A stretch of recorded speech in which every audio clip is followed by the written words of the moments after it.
Praise Lord, praise Lord, praise Lord. Hallelujah, hallelujah, hallelujah. सबको जय मसीह की।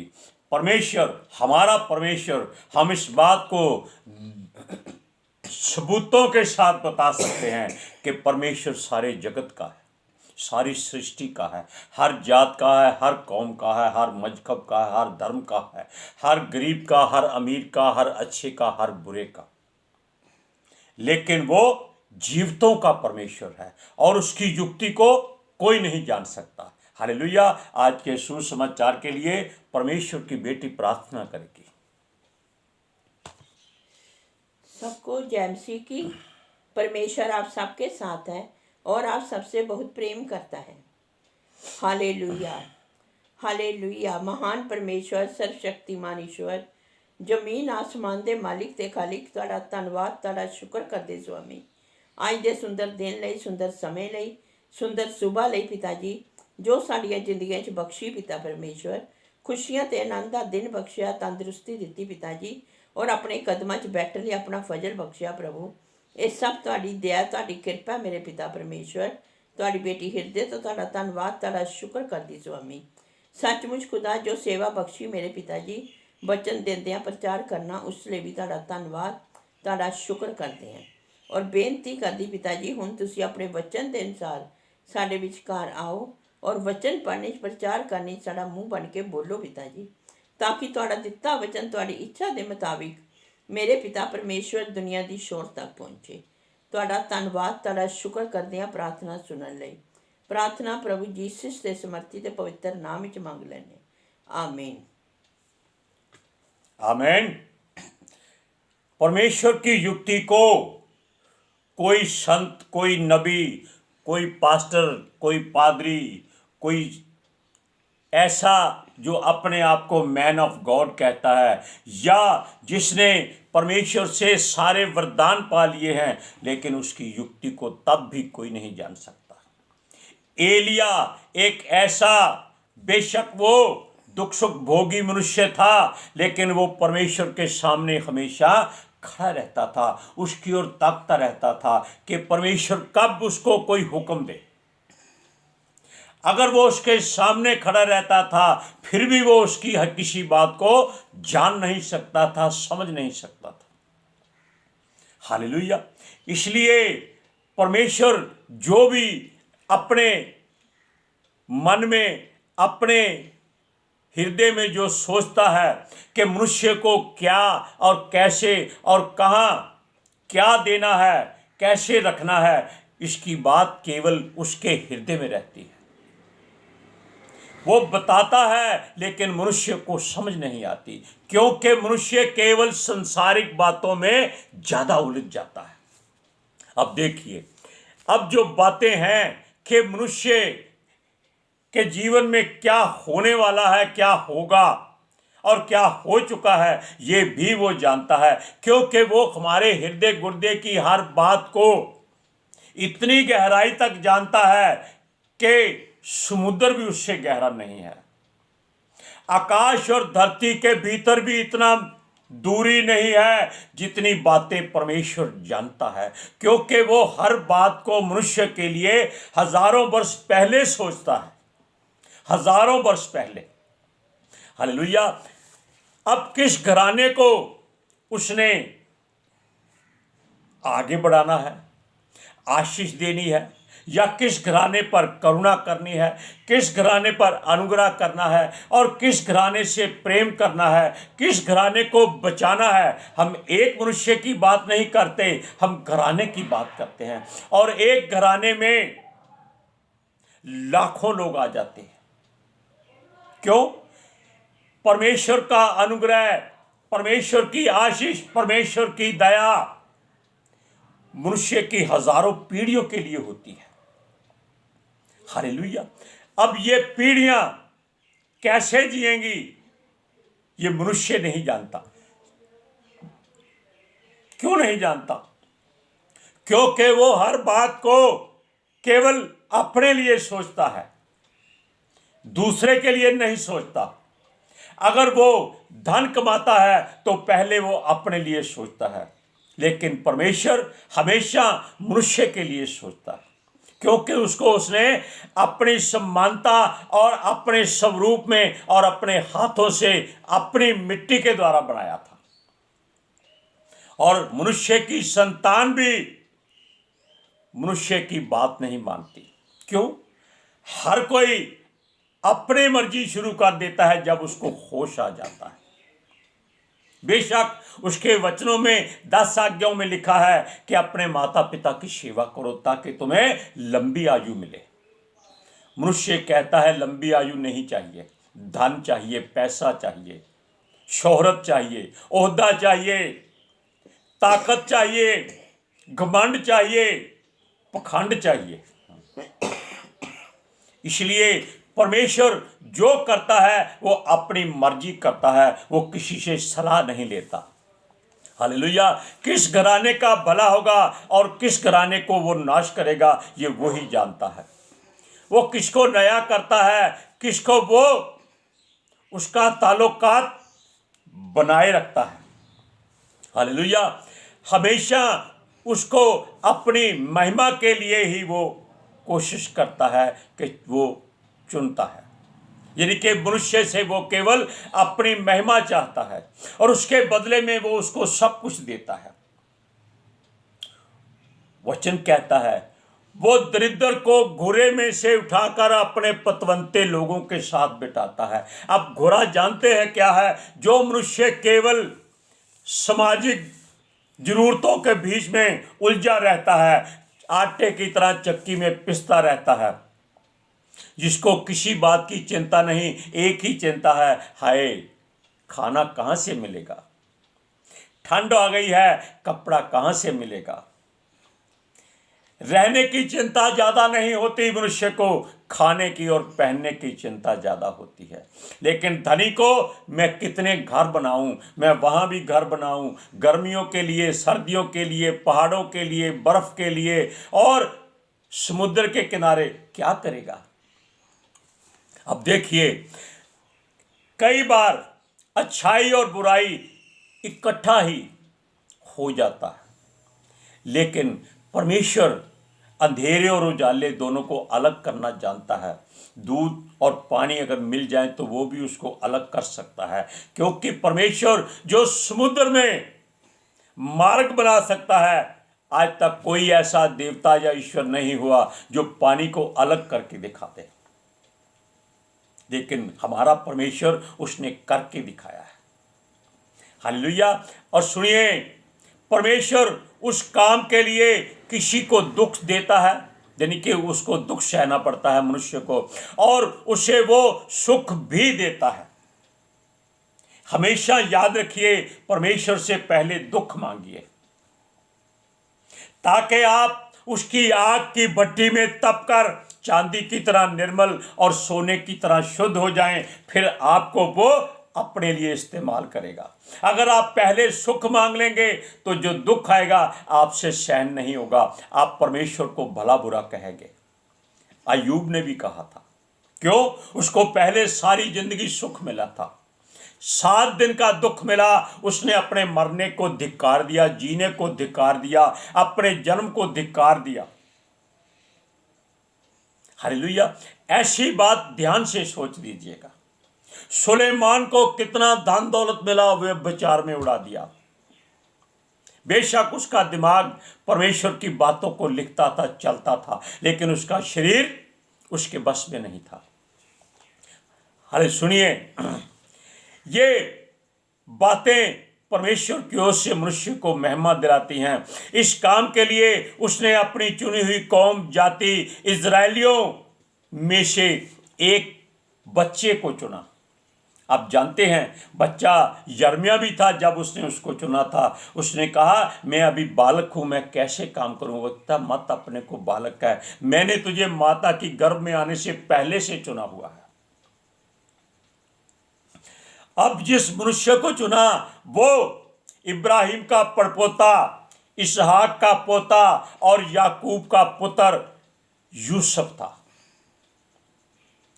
उसने उसको चुन लिया, क्योंकि परमेश्वर ने पहले ही युक्ति बनाई हुई थी कि इजराइलियों को दुख भी देना है और सुख भी देना है, छोड़ना नहीं है। क्योंकि परमेश्वर जिसका हाथ थाम लेता है उसको कभी नहीं छोड़ता। अब सुनिए, उसने उसको चुना और उसके परिवार से उसको अलग करने की युक्ति की। क्यों? वो जिसको चुनता है पहले वो संसार की हर बात से अपने चुने हुए को अलग कर लेता है, फिर वो उसका इस्तेमाल करता है। उसके भाइयों से उसका बैर करा दिया, उसके माता पिता को सोचने पर मजबूर कर दिया कि ये उनका बेटा क्या करता है। बेशक उसका पिता उसको बहुत प्रेम करता था, क्योंकि वो उसके बुढ़ापे का पुत्र था। अब सुनिए, यूसुफ का कार्य शुरू करने से पहले उसे उसके परिवार से अलग करना जरूरी था, उसकी परीक्षा हो सके। तब परमेश्वर ने उसके भाइयों को ही उससे बैर कराया। पिता यूसुफ को बहुत प्रेम करता था और भाई इस बात से उससे बैर करने लगे कि हम भी उसके बेटे हैं, ये उसको प्रेम क्यों करता है, उसमें क्या है। ऐसा हो जाता है। अब सुनिए, वो ज्यादा किसी बात को तरजीह नहीं देता जो परमेश्वर है, इन बातों की चिंता नहीं करता, क्योंकि वो हटा सकता है सबको। ऐसे वचन को पढ़िए, उत्पत्ति की पुस्तक 37 अध्याय उसकी 4 आयत में, 37 चैप्टर की 4 अध्याय 4। परंतु जब उसके भाइयों ने देखा कि हमारा पिता हम सब भाइयों से अधिक उसी से प्रीति रखता है, तब वह उससे बैर करने लगे और उसके साथ ठीक से बात भी नहीं करते थे। अब परमेश्वर ने उसको और अलग करना था, ताकि दूसरों के मन में उसके लिए घृणा और नफरत पैदा हो जाए, ताकि ये बालक जो चुना हुआ है ये केवल परमेश्वर के पास विनती करे कि मुझे बचा, जो कराना है मुझसे करा, ताकि मैं इस दुखों से आजाद हो सकूं। उसने, यानी कि परमेश्वर ने उसको वरदान दिया कि वो स्वप्न का अर्थ बता सकता है, और उसको स्वप्न में परमेश्वर ने दर्शन भी दे दिए। उसके दर्शन में बताया कि वो, क्योंकि वो खेती बाड़ी करते थे और पशुओं को पालते थे, उसने, परमेश्वर ने उसको बताया कि उसके पूले, यानी कि जो फसल होती है उसको बांध कर, गट्ठा बांध, उसको पूला बोलते हैं, सब बांध रहे हैं और यूसुफ का पूला खड़ा हो जाता है और बाकी सारे पूले उसको घेर कर उसको दंडवत करते हैं। यानी कि 11 भाई उसके, वो टोटल 12 भाई थे, हमने बताया था। जब यूसुफ ने ये बात अपने भाइयों को बताई तो वो बहुत ही क्रोधित हो गए और कहा, क्या ये तेरे 11 के 11 भाई तुझको दंडवत करेंगे? ये नहीं हो सकता। लेकिन हो सकता है, क्योंकि परमेश्वर की मर्जी है। कौन रोक सकता है? क्योंकि परमेश्वर ने उस बात को हजारों वर्ष पहले चुना था कि इजरायलियों के बीच में ऐसी बात करनी है, इनको ऊंचा ले जाना है, फिर इनको दास्तव में ले जाना है, फिर इनको और कुछ कराना है। ऐसे परमेश्वर उनको हर काम में व्यस्त रखता था। अब कितनी घृणा हो सकती है। भाइयों ने सुना, वो कहने लगे, यह हमारा भाई क्या हम पर राज्य करेगा या हम पर न्याय ठहरेगा और उसे झुककर दंडवत करना पड़ेगा। बड़े भाई सोच रहे हैं, क्योंकि परमेश्वर के लिए कोई बड़ा छोटा नहीं है। वो तो दूध पीने वाले बच्चों को भी इस्तेमाल कर सकता है, उसके द्वारा भी वो सब कुछ कर सकता है, और बुजुर्गों को तो वो इस्तेमाल करता ही रहता है। सुनिए, यह बात उनको गवारा ना हुई और उनका क्रोध उससे और बढ़ गया। हालेलुया। आप क्या सोचते हैं, क्या ये कोई कहानी सुना रहे हम? नहीं, ये सत्य कथा है जिसके इजरायली जानकार हैं। इजरायली कौन है? हम बताते हैं कि जो परमेश्वर के वचन को मानता है वो इजरायली है, वो याकूब वंशी है, वो इब्राहिम के द्वारा आशीष पाया हुआ मनुष्य होता है। अब सुनिए, अब परमेश्वर के द्वारा ही यह युक्ति तैयार की गई थी। उसकी चुनी हुई जाति अपने परमेश्वर यहोवा की महिमा करे और यह बातें तब तक चलती रहे जब तक आकाश और धरती परमेश्वर की महिमा करती रहेगी। अब वचन को पढ़िए, उत्पत्ति की पुस्तक 37 अध्याय उसकी 5 से 8 आयत तक। यूसुफ ने एक स्वप्न देखा और अपने भाइयों से इसका वर्णन किया। तब मैं उससे और भी अधिक द्वेष करने लगे। उसने उनसे कहा, जो स्वप्न मैंने देखा है उसे सुनो। हम लोग खेत में पूले बांध रहे हैं और क्या देखता हूँ कि मेरा पूला उठकर सीधा खड़ा हो गया। तब तुम्हारे पुलों ने मेरे पुल्ले को चारों तरफ से घेर लिया और उसे दंडवत किया। तब उसके भाइयों ने उससे कहा, क्या सचमुच तू हमारे ऊपर राज्य करेगा, या क्या सचमुच तू हम पर प्रभुता करेगा? इसलिए मैं उसके सपनों और उसकी बातों के कारण उससे और भी अधिक बैर करने लगे।